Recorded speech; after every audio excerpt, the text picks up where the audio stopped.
add to what I said a bit earlier about Turkey in terms of the fact that we keep in very close touch with Turkey. Had anything on it, if there was anything I could talk about in terms of that. So we'll look back at that. The United States today is taking several important steps as part of our continuing efforts to combat global terrorism.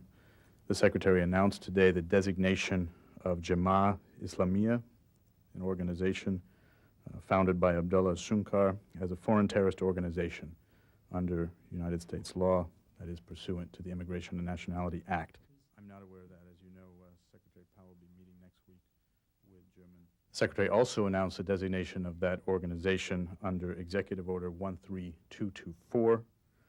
And in addition to these actions, the United States will join Australia, Brunei, Burma, Cambodia, Indonesia, Japan, Malaysia, the Philippines, Singapore, South Korea, Thailand, Timor L'Este, and other partners around the world in asking the relevant United Nations Sanctions Committee to include JI on its consolidated list of individuals and entities with assets whose member states will be required to freeze the assets of that entity in accordance with the UN Security Council resolutions. Richard talked to you about that process. I'm not aware of any particular diplomatic.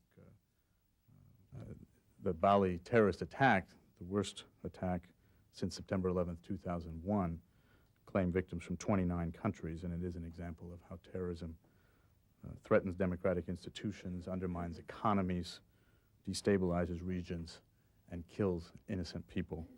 And the front lines of terrorism are clearly everywhere, and we and our partners continue to be seized with fighting it around the world. Secretaries meet next week. Yeah, George. Do you have anything to say?